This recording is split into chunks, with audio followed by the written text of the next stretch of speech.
Hello, hello, everybody, and welcome back to another LinkedIn Live. Happy Monday, everybody.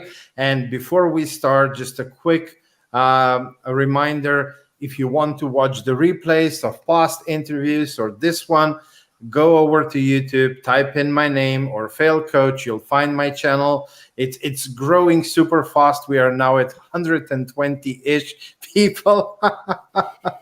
Not unlike Brendan's, who is at a much higher number, but it's not a competition.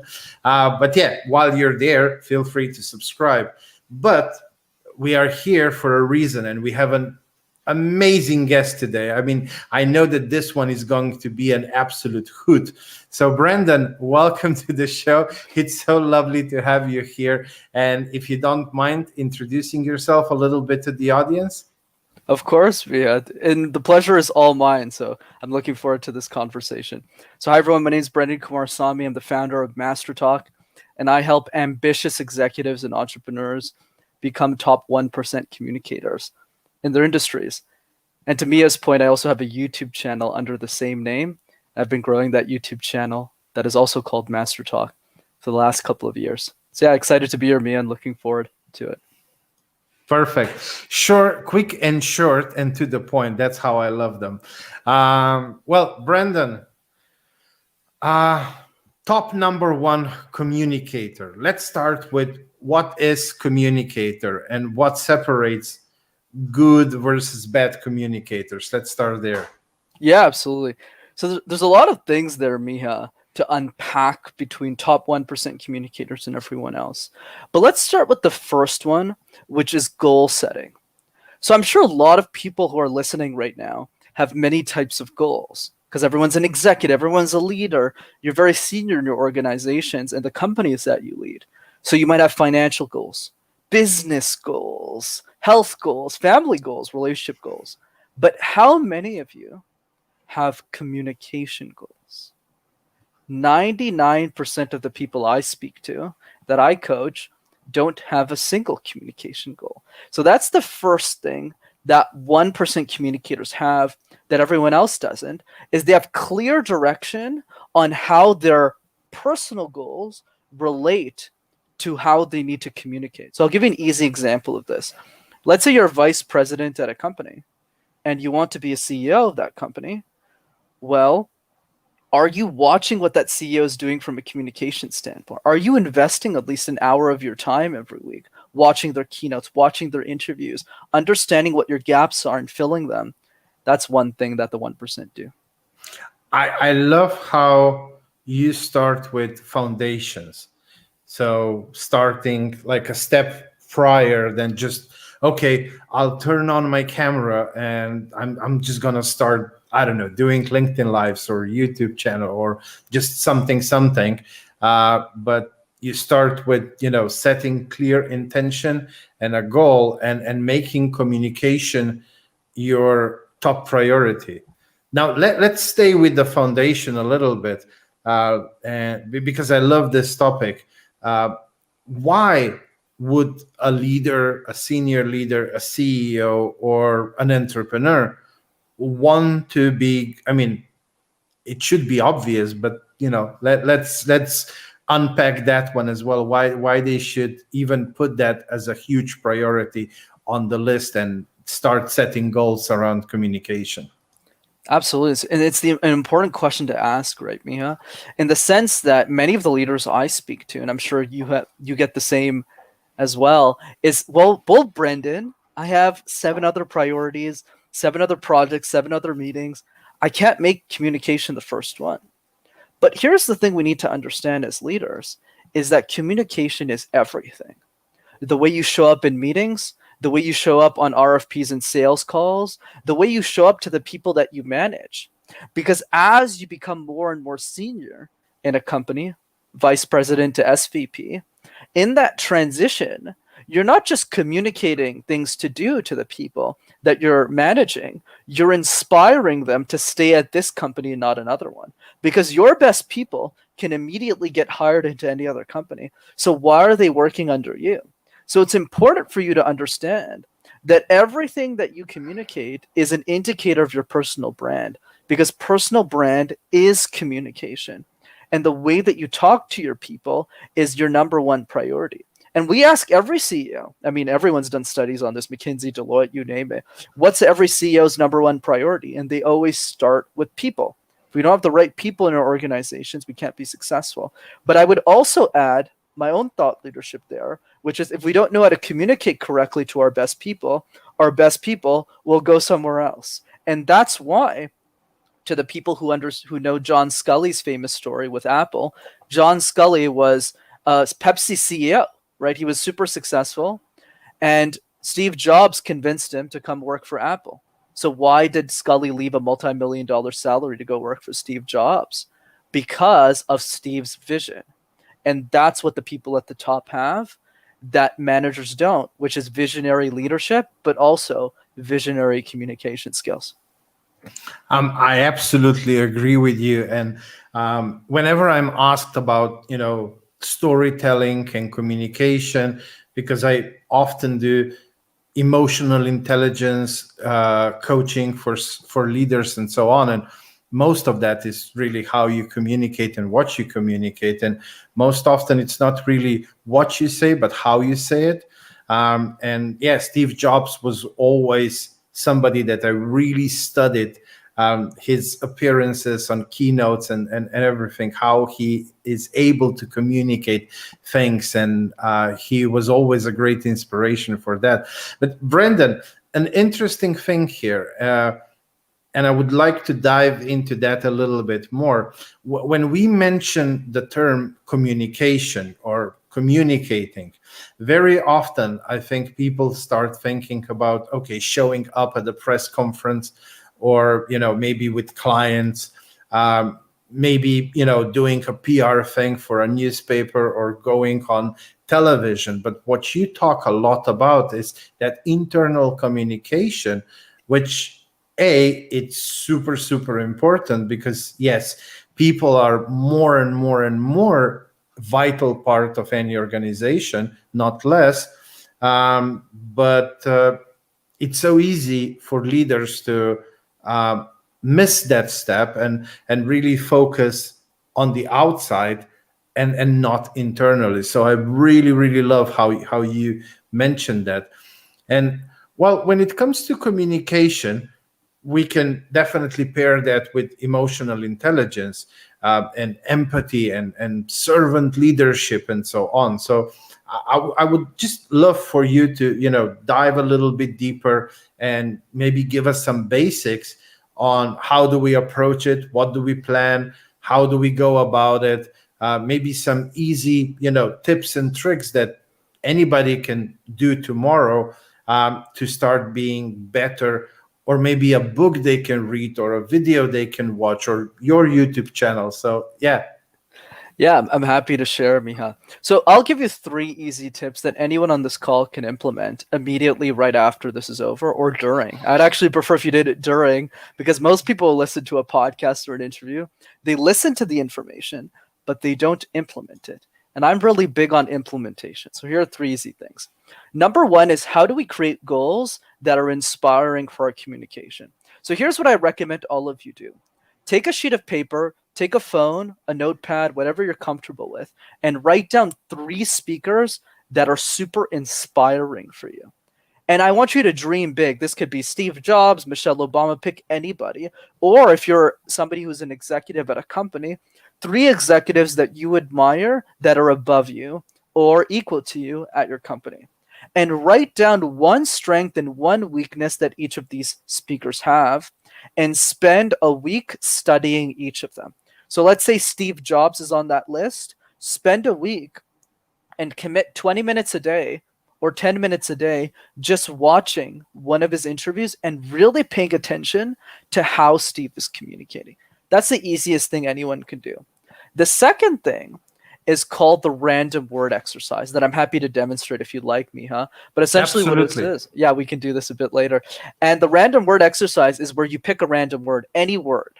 It could be a bed, it could be a doorknob, any word, and you create a presentation out of thin air. Why does this exercise matter at the executive level? because the best speakers on the planet are willing to stretch their communication skills outside of the boardroom. So when they go back in the boardroom, they're a lot more confident. Here's a quick example. If you spend a minute talking about avocados and you have a sales presentation the next day on an area of expertise that you spent 10 years honing, which is most people on the call, well, that presentation suddenly becomes a joke. So it's a way of quickly building confidence. And then the third thing, which is the third piece I can leave you all with in tips, is attack your presentations like a jigsaw puzzle. So jigsaw puzzles are toys that we play where you put pieces together. I encourage all of you to start with the edges first, not the middle. Most of us, when we think of presentation, we just shove a bunch of content in, whereas the key is starting with the edges. Practice your introduction 50 times, not 5 times, and your communication skills will improve dramatically. I absolutely love those 3 ideas, especially the last one with the jigsaw, how you start putting the puzzle pieces together on the outside and then you start building towards the inside. Because I see a lot of people do that. I'm not a script kind of person. So if you give me a script, it will be very robotic if I just read from it. Well, I guess I would be able to learn with time. I was just never used to do things in that way, but I always outline whenever I'm doing solo videos. I always have an outline so that I know what topics to cover, to stay on focus, because I'm a very chatty person. I can easily go randomly rambling, so that keeps me stay in line with the message that I want to convey. I love that. Well, Brenden, I'm trying to find something. Well, maybe post-it note Sure. to give you a subject that you can demonstrate how to take a completely random thing and talk about it. So the floor is yours. Absolutely. So as I'm exploring my Sunday afternoon and I'm getting ready for the week, a lot of people ask me how I plan for that week. They might think, oh, Brenden, are you typing words in a document on Microsoft? Are you taking your phone out and writing a couple of things down? And my answer is always no. And they respond with, well, what do you do? And I say, Post-it notes. Why? Because Post-it notes are a way for us to convey ideas in a visual way.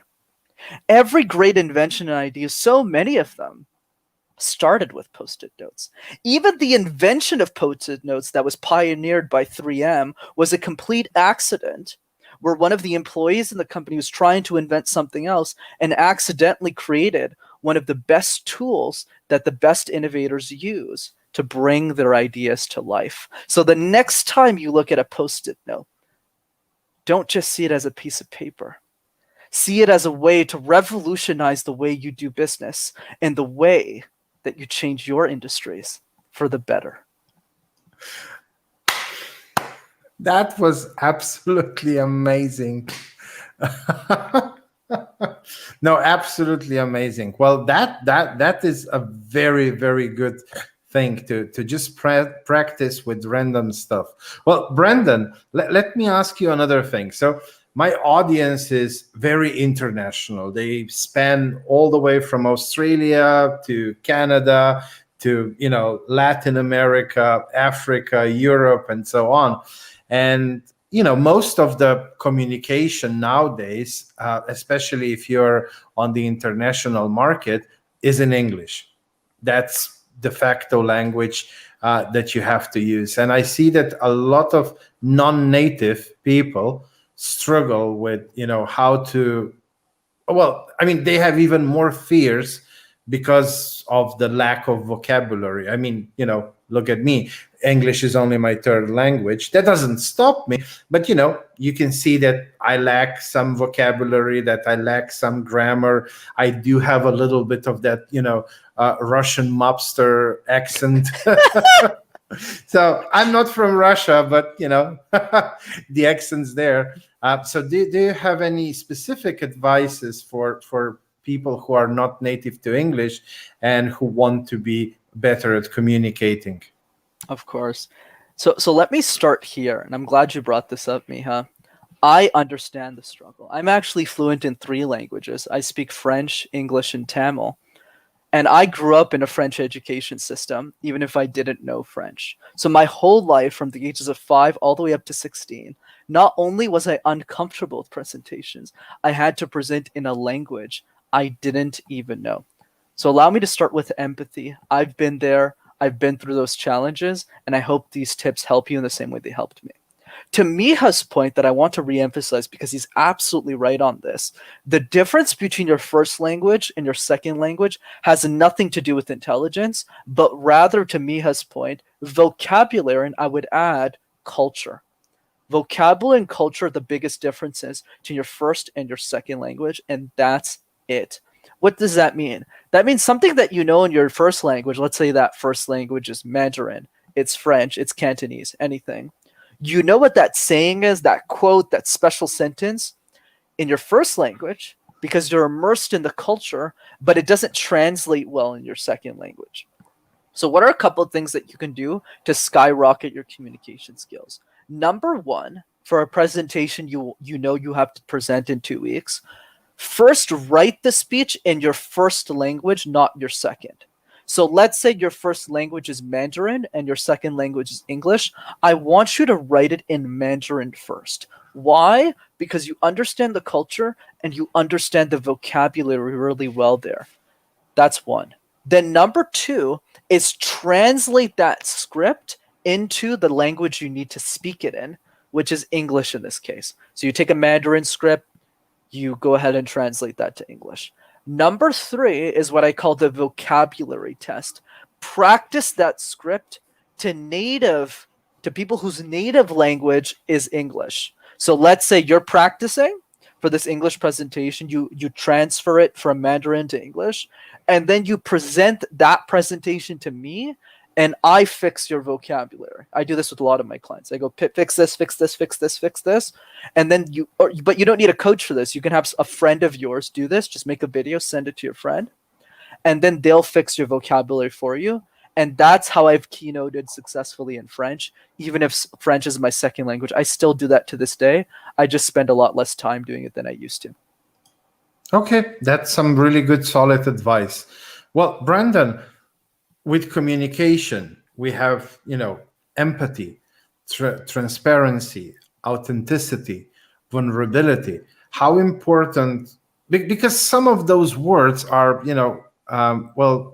overused, especially vulnerability. I mean, sometimes I feel that every second post on Facebook starts with vulnerable moment here, and then they go on and on and on and on. I mean, we'll get it if it's really vulnerable, not by you saying it. But, how do you incorporate those things without, having a banner on top of your head saying, ooh, vulnerable moment? But how do you really find that authenticity and bring the heart to your voice? I love your questions, Mia. So here's how you do it. Okay, it's very simple. I'll give you the quick trick. Because I get it. I have the same opinion as you, actually, Miha. I feel a lot of these terms are being a bit overused. Some of the meanings is getting lost a bit. So what's my 80-20 rule here? Is just become a better listener. If you're a better listener, I'll give you a strategy to do this right away. Is if you're a better listener, you'll have more empathy. You'll listen to other people's perspectives a lot more, and it'll just be easier for you to communicate in the workplace. But now the question is, how do you actually become a better listener? Because so many of us say that, but we don't give you the strategy to do it. So here's the strategy. Simple. Respond with questions rather than statements. Here's how traditional communication works. Somebody gives their opinion, and then somebody else gives their opinion. That's not just true with corporate boardrooms. That's true with any setting. The people that you love, the people around you, your friends, anybody you have a conversation with, it's always statement, statement, statement, statement. Whereas you who's listening are going to approach this differently. Every time somebody asks you a statement, you respond with the question. Here's an example. Somebody asks you at work, hey, Brenden, this is what I believe about what we should be doing, and these are our next steps. I don't respond with, hey, this is what I think. I respond instead with, let's build on what you've said. What are some key ideas that you felt were not talked about initially that you want to expand upon. Can you talk to me more about idea two? I'd love to learn more about that. Is there any other questions that you feel we should be asking so that we can arrive to the conclusion of the data and drive better results for the business? Notice how everything I'm saying, Mia, is a question rather than a statement. And this is what the best leaders, especially Elon Musk as an example I can give, who does this exceptionally well. No, that's a really, really good one. Really, really good example. Well, Brenden, what about vulnerability? So now this was more the empathy side, but what about vulnerability? So A, the word is super overused. B, most of the time it's really just used as a marketing tool, so you can smell the BS that comes out of those videos and posts very often. Or you can see that maybe they've taken something that really happened in their life and blew it out of proportion just to make a sale or make a pitch very, very often. And then on the other hand, you have a lot of people, especially in leadership positions in corporations, who are afraid of being vulnerable because they don't want to be seen by people who are underneath them, that they have faults and they struggle sometimes with something as well. So the inner and the outer communication, including vulnerability, but doing it in an authentic way. Do you have any tips, tricks there? Oh yeah, super simple. For me, I always go with the easiest solution. I don't know why to your point, Mia, we always try and complicate things. Oh, do I have to talk about my childhood and my past? No, we don't have to do that. What your employees are really looking for in a nutshell, everyone who's listening, the people you manage, is not necessarily vulnerability. They're looking for relatability. They're looking for somebody to relate to. Wow, this person understands me. This person gets me. That's the real focus. So how do you do this in a way that doesn't scare you? All you have to do is make a list of every personal story in your life and start by communicating the easiest one first. I'll give you an example. When I used to work at IBM, one of my top executives, who was the head of North America for IBM, every time he would communicate, he would never tell us personal stories that were heavily traumatic about his life. No, he would say something like this. Hey, last weekend I went camping. It was super fun. I hanged out with my nieces, and he would say their names and how cool they were and something fun that happened that was hilarious. And that, for me as an employee, was more than enough. Because I related to that executive, I didn't feel threatened to give him advice. I didn't feel threatened to give him insights on how to think about the business, even if I was an entry-level employee. And I had high degree levels of trust with them.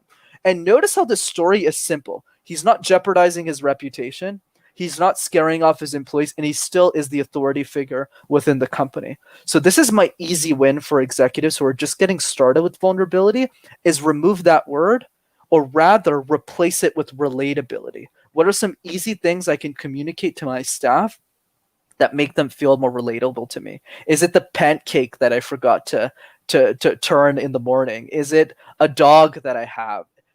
Start by those conversations, and you'll eventually build yourself up to things that might be a bit more vulnerable, to Brene Brown's point.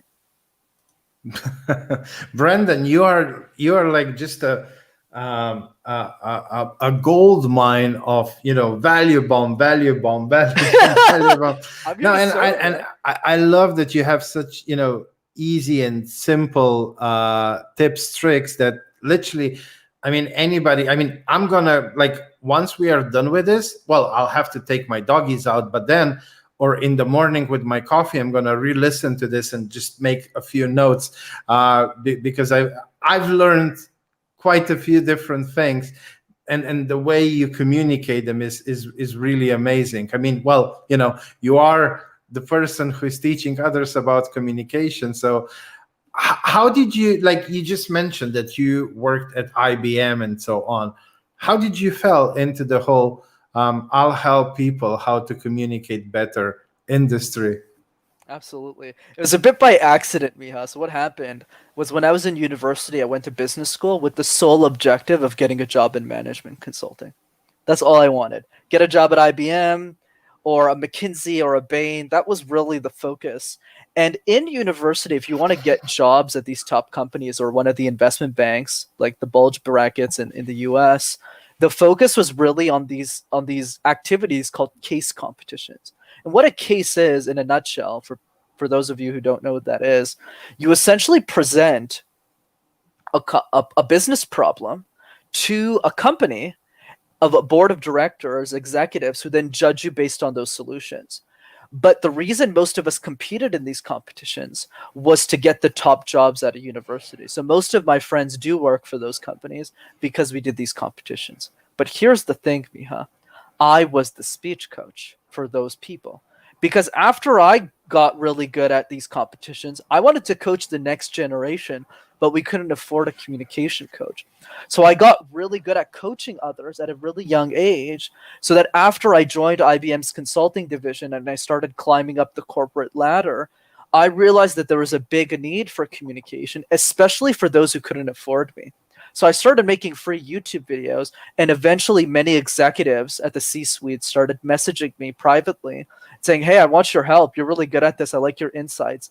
And I slowly developed my thought leadership that eventually became MasterTalk, with the goal of helping every single person in the world master communication. I think the next Elon Musk still can't afford a speech coach. So if he grows up watching my videos, he or she can become an exceptional communicator before they even start their $1 billion company. That's my big vision for the world.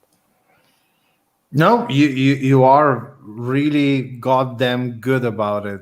I mean, honestly, yeah, like we had a few chats up to now, and yeah, you really are master at what you're doing. And I've subscribed to your channel, watched quite a few of your videos, and yeah, I absolutely love them. So I will remain a devoted subscriber, and I can't wait for next and next and next video that comes out of your head.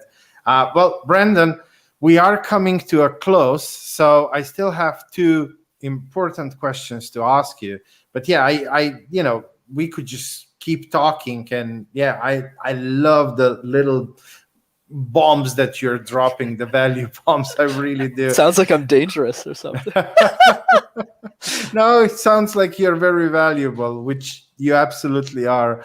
Well, Brenden, for the people who are or who will watch this on the replay, if they like what they're seeing or what they're hearing, and they want to explore a little bit more into the topic, what's the best way? Well, who and what's the best way to reach out to you? Is it to go to your YouTube channel at first, or message you on LinkedIn, or what's your preferred way? Definitely message me on LinkedIn, especially since this is a LinkedIn Live. I would love to connect with anyone in this group. I know you've all been following Miha for a long time, so it'd be great to touch base, get a coffee, and just get to know you and how I can best serve you. Perfect. Well, Brenden, then my last question is very simple. So, because this is a coffee conversation, sometimes and I never make the coffee on time. So, like every single time I come upstairs and when we start and I see that photo and I see on top of it coffee conversation, I'm like, oh, I forgot my coffee again. But, fuck it. Well, my last question is always, maybe I forgot to ask you something. Maybe there's something that you want to share with the audience before we say goodbye. So I call it the last golden nugget of wisdom. Right. So what I always love to end my interviews with, Miha, is a book recommendation and a piece of advice. So the book recommendation is what I believe to be the best book I've ever read on communication and public speaking, which is a book called Thirst by Scott Harrison. Scott Harrison is the CEO of Charity Water. I think he's one of the best communicators and storytellers on the planet. And his book details exactly word for word how he built Charity Water, which is a nonprofit he started to help others gain access to clean water. It's a masterful read on how to tell stories. And us in the for-profit side of the market can learn a lot from Scott because he has less money to work with and less resources. And the piece of advice that I can leave you all with is this. I want all of you to just ask yourself this simple question. How would the world change if you are an exceptional communicator. So many of us, when we think of public speaking communication, we always think about the negativity around it, the stress, the nerves, the anxiety. What will people think of me? But instead, I challenge you all to think about the positives. Imagine how your organizations will change. The people that you manage, lives will change, your families, if you just became an exceptional communicator. So just reflect on that question. How would the world change if you were an exceptional communicator? And I'm pretty sure one day you'll become one. Very good last words. Very good. Well, Brenden, two things. So, number one, if people who are watching this LinkedIn Lives, I think it was like 2.5, 3 years ago when LinkedIn rolled out the LinkedIn Live thing. I mean, gosh, for how long I'm already doing this. And, every single Monday, I do this LinkedIn Live. It wasn't easy. It's not, like it's already 9 p.m. here in Europe. I could just be, let's go to bed or whatever. But the sheer amount of amazing people I was able to meet and talk to, just like yourself, when they were my guests, it's just priceless. You create such powerful network. I mean, even us two, we were connected through a very dear friend of ours, Paul. Putting yourself out there, it might not be easy, but I mean, being outside of the comfort zone is never easy. Freedom is not easy. And so if you want that, you have to go outside of the comfort zone and just step outside. Now, the second thing, my favorite book when it comes to communication, and it has nothing to do with business, but when you do a little bit of translation in your head, when you filter it a little bit, 5 Love Languages, because the book gets you to start discovering yourself. And then it encourages you to start having conversations where you ask a whole lot of questions and you become curious about other people and get to know them a lot better. So that's my favorite book when it comes to communication. But I will definitely buy the one you suggested right away on Kindle. Wait, before we end this interview, you have to tell me what your main love language is. It's well, how it's called in English. When you walk the talk and you do what you promised. Acts of service. Yes. Acts of service. Yes, that's the biggest one. But yep. I'm a combination of a few others, but this one is really. I have a huge expectation of personal integrity from myself, and I expect that from others as well. So walk your talk is definitely number one on my list. And yours? We have the same one. That makes a lot of sense while we get along. Okay.